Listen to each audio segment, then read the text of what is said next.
Hello बच्चों। गणित का नाम लेते ही लोगों को डर लगने लगता है, लेकिन क्या मैं कहूँ गणित आपकी जिंदगी का हिस्सा है तो क्या आप मानेंगे? जी हाँ, आप सही सुने। आज हम जिस टॉपिक पर बात करने वाले हैं वो आपके पैसा, लंबाई, वजन और यहाँ तक कि आपके मोबाइल डाटा से जुड़ा हुआ है। आपने पहले प्राकृत संख्या, पूर्ण संख्या और पूर्णांक संख्या तो पढ़ी है। चलिए, नहीं पढ़े तो कोई बात नहीं। आज हम आपको एक मजेदार कहानी सुनाते हैं। एक राजा था। उस राजा के पास एक गणितज्ञ आया और उसने राजा को चुनौती दी। अगर आप मुझे 1 और 0.99 के बीच सही संबंध बताते हैं तो मैं आपको एक बहुमूल्य खजाना दूंगा। राजा साहब उस क्वेश्चन को हल करने में लग गए। कुछ देरी के बाद पता चला कि उस क्वेश्चन में राजा साहब उलझे हुए हैं। तो क्या आप इस क्वेश्चन का जवाब देना चाहते हैं? यदि हाँ तो कमेंट में जरूर दें। इस वीडियो में हम लोग जानेंगे वास्तविक संख्या क्या है, यह कितने प्रकार के होते हैं और यह हमारे जीवन में कैसे उपयोगी है। और अंत में एक मजेदार ट्रिक भी समझेंगे जिसे परिमेय और अपरिमेय संख्या को पहचानने में आसानी होगा। तो अंत तक जुड़े रहें। तो चलिए समझते हैं वास्तविक संख्या क्या है। वास्तविक संख्या जिस संख्या को संख्या रेखा पर दर्शा सके। रियल नंबर कहने का मतलब वास्तविक संख्या कहलाता है।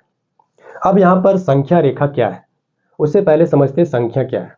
आपको एग्जाम्पल से समझाते हैं संख्या क्या है। आप अपने घर में मम्मी से, पापा से या किसी भी सदस्य से आप पैसा मांगते हैं, 10 रुपया, 20 रुपया, 50, 100, 20। तो ये सब जितना मांग रहे सबका सब क्या है? संख्या है। आप किसी से टाइम पूछ रहे हैं तो टाइम भी क्या है? संख्या है। आप किसी को अपना लंबाई बता रहे हैं तो ये भी संख्या है। तो सबका सब संख्या है। तो आपको समझ में आ गया होगा संख्या। अब इसके बाद आया है रेखा। रेखा इस लाइन को बोलेंगे, इस लाइन को बोलेंगे रेखा। इस पर संख्या को दर्शा देंगे तो बन जाएगा संख्या रेखा, है ना। तो इस रेखा पर आप किसी भी संख्या को दर्शा सकते हैं, रूट में हो, पॉइंट में हो, बटा में हो, या तो फिर माइनस में हो या प्लस में हो। सबका सब संख्या इस पर दर्शा सकते हैं। ठीक है, तो उसी को बोलते हैं संख्या रेखा। यानी कि जो भी संख्या को इस पर दर्शा देंगे वही बनता है वास्तविक संख्या। वास्तविक संख्या दो प्रकार के होता है। पहला परिमेय संख्या, इसको इंग्लिश में बोलते हैं रेशनल नंबर। वैसी संख्या जिसे p बटा क्यू के रूप में लिख सकते हैं जहां q जो होगा 0 के बराबर नहीं होगा। अब इसको एग्जांपल से समझते हैं। 1/3, 9/8, 0.33, 8.4222 डॉट डॉट डॉट डॉट कहने का मतलब है जो संख्या इधर है वही संख्या रिपीट करेगा। तो सबका सब संख्या क्या है? परिमेय संख्या है। दूसरा होता है अपरिमेय संख्या, इरेशनल नंबर। वैसी संख्या जिसे p बटा क्यू के रूप में नहीं लिखा जा सकता है। √3 आप p बटा क्यू के रूप में नहीं लिख सकते। √2 p बटा क्यू के रूप में नहीं लिख सकते हैं। उसी प्रकार 0.3467245667 चलता रहे, रिपीट नहीं करे, वो भी आप p बटा क्यू के रूप में नहीं लिख सकते। तो सबका सब क्या है? अपरिमेय संख्या। अब चलते हैं परिमेय संख्या के प्रकार में। परिमेय संख्या के भी कई प्रकार होते हैं, जिसमें पहला है प्राकृत संख्या। प्राकृत संख्या कहने का मतलब नेचुरल नंबर बोलता है। गिनती की संख्या को प्राकृत संख्या बोलते हैं। आप गिनती गिनते हैं कहाँ से? एक से शुरू करते हैं। कोई भी गिनती शुरू करते हैं तो एक से ही शुरू करता है, तो उसको बोलते हैं प्राकृत संख्या। यानी 1, 2, 3, 4, 5, 6, 7, 8, 9, 10 डॉट डॉट इनफिनाइट तक क्या हो जाएगा? प्राकृत संख्या हो जाएगा। ठीक है। दूसरा होता है पूर्ण संख्या। पूर्ण संख्या मतलब होल नंबर। होल नंबर जो है प्राकृत संख्या में शून्य मिलाने पर पूर्ण संख्या बनता है। यानी कि यदि हम एक से गिनती गिन रहे हैं उसमें यदि शून्य मिला देंगे तो बन जाएगा पूर्ण संख्या। तो यहाँ क्या हो जाएगा? 0, 1, 2, 3, 4, 5 डॉट डॉट इनफिनाइट। ठीक है। आगे देखिए पूर्णांक संख्या। पूर्णांक संख्या क्या है? धनात्मक, ऋणात्मक तथा शून्य संख्या को पूर्णांक संख्या कहते हैं। अब इसमें देख लीजिए 0 है, 0 के इधर जाएंगे तो प्लस में, 0 के इधर आएगा तो माइनस में। इसको बोलते हैं पूर्णांक संख्या। उसी प्रकार सम संख्या क्या है? सम संख्या यानी कि इवन नंबर। जो संख्या 2 से कट जाए या तो 2 से पूरा पूरी विभाजित हो जाए उसको बोलेंगे सम संख्या। एग्जाम्पल 2, 4, 6, 8, 10, 12 डॉट डॉट इनफिनाइट तक। तीसरा है, चौथा है विषम संख्या। विषम संख्या क्या है? Odd number. ऑड नंबर जो है वैसी संख्या जो 2 से पूरा पूरी नहीं कटता, ऑड नंबर यानी विषम संख्या कहलाता है। Example 1, 3, 5, 7, 9, 11 dot dot dot infinite तक। अब समझते हैं पांचवा टाइप। पांचवा क्या है? भाज्य संख्या। भाज्य संख्या कंपोजिट नंबर, वैसी संख्या जिसका गुणनखंड 2 से अधिक हो, 2 से अधिक हो, है ना। एग्जाम्पल 4, 6, 8, 9, 10, 12 डॉट डॉट एडीसी, है ना। अब इसमें से देखिए बोल रहा है क्या चीज, जिसका गुणनखंड 2 से अधिक हो। 2 से अधिक है तो 4 को ले लीजिए। 4 किससे कटेगा? 1 से कटेगा, 2 से कटेगा, 3 सॉरी 4 से कटेगा, 3 से नहीं कटेगा, 4 से कटेगा, है ना। तो देखिए इसका गुणनखंड देखिए 2 से अधिक है। उसी प्रकार 6 से 6 देखिए तो 1 से भी कटेगा, 2 से कटेगा, 3 से कटेगा और खुद से कटेगा 6 से। तो इसका भी गुणनखंड कितना है? 2 से अधिक है।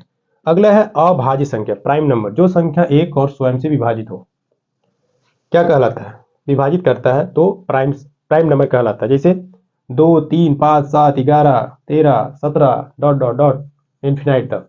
अब बताइए 2 1 से कटेगा, खुद से कटेगा, 3 1 से कटेगा, खुद से कटेगा, अरे तो ये सब सबका क्या है? प्राइम नंबर है। अब चलते कुछ फैक्ट है जिसमें बोला गया कि यदि सम संख्या प्लस या माइनस सम संख्या को जोड़ो चाहे घटाओ, सम संख्या आएगा। जैसे समझते हैं 6 प्लस 2 कर दे कितना आता है? 8। अब इसी को घटा दो, 6 माइनस 2 करो, 2 पर भी, लेकिन सम संख्या है ना।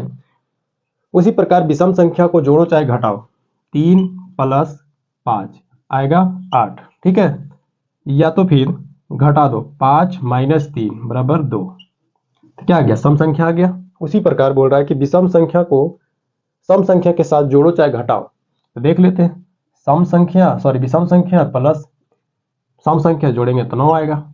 उसी प्रकार इसको घटा देंगे तो 1 आएगा। तो क्या रहा है? विषम संख्या, तो ये भी सही है। तीसरा है बोले कि यदि विषम गुने विषम करते हैं, ठीक है देख लेते हैं। 3 गुने 5 करते कितना आता है? 15। 15 भी क्या है? विषम संख्या, मतलब दोनों को गुना करिएगा तो पर भी क्या आएगा? विषम संख्या आएगा। अगला है विषम संख्या गुने सम संख्या करेंगे तो सम संख्या ही आएगा। 3 गुने 4 करते 4 तिया 12। उसी प्रकार 5 गुने 6 करते 6 पचे 30। 30 भी क्या है? सम संख्या, मतलब विषम संख्या और सम संख्या को गुना करिएगा तो क्या आएगा? सम संख्या आएगा, ठीक है। चलिए अब समझते हैं परिमेय संख्या को कैसे पहचानें। तो पहले दिया हो भिन्न में लिखा हो, संख्या भिन्न में, भिन्न कहने का मतलब बटा में लिखा हुआ, जैसे 1/2, 3/9, 8/7। उसी प्रकार और आगे रहेगा तो उसको समझेंगे परिमेय संख्या, ठीक है। उसी प्रकार दशमलव शांत हो, दशमलव शांत कहने का मतलब जब किसी संख्या को किसी संख्या से भाग देते हैं तो दशमलव कुछ देरी के बाद क्या होता है? शांत हो जाता है, तो उसी को बोलते हैं शांत। एग्जाम्पल 0.467। उसी प्रकार 4.8435, तो हो गया शांत। तो इसको भी समझिएगा क्या चीज? परिमेय संख्या। तीसरा बता रहा है कि दशमलव के बाद संख्या दोहराया जा रहा है। दोहराने का मतलब हो गया जो संख्या है बार बार उसको क्या करेगा? रिपीट करेगा बार बार, है ना। उसी प्रकार देखिए 3.3 पर रेकरिंग है। रेकरिंग कहने का मतलब है क्या चीज? कि जिस संख्या पर रेकरिंग रहेगा उस संख्या बार बार दोहराएगा। तीसरा है 8.634444। उसी प्रकार 44 रहते रहेगा तो उसको भी समझेंगे क्या चीज? परिमेय संख्या। दूसरा है अपरिमेय संख्या को कैसे पहचाने। पहला तो इसको p/q के रूप में नहीं लिख सकते, यानी कि बटा के रूप में नहीं लिख सकते, भिन्न के रूप में नहीं लिख सकते। देखिए √3 नहीं लिख सकते, √2 को भी नहीं लिख सकते, √5 को भी नहीं लिख सकते, है ना। उसी प्रकार दूसरा बता रहा दशमलव के बाद संख्या दोहराया नहीं गया है। दोहराने का मतलब है 2 3 3 4 4 5 5 इस तरह से आते रहेगा, है ना। और दोहराने का नहीं का मतलब है कि जो संख्या दोहरा नहीं रहे, मतलब इसके बाद कुछ भी हो सकता है। जैसे 8.4345। उसी प्रकार इधर आएगा 6 7 8 9 10 ऐसे रहेगा, है ना। तो उसी को बोलते दोहराया नहीं गया हो, ठीक है ना। अब इसमें देखिए कुछ ऑब्जेक्टिव टाइप के है, तो बोला कि एक ना तो भाज्य संख्या ना तो अभाज्य संख्या है।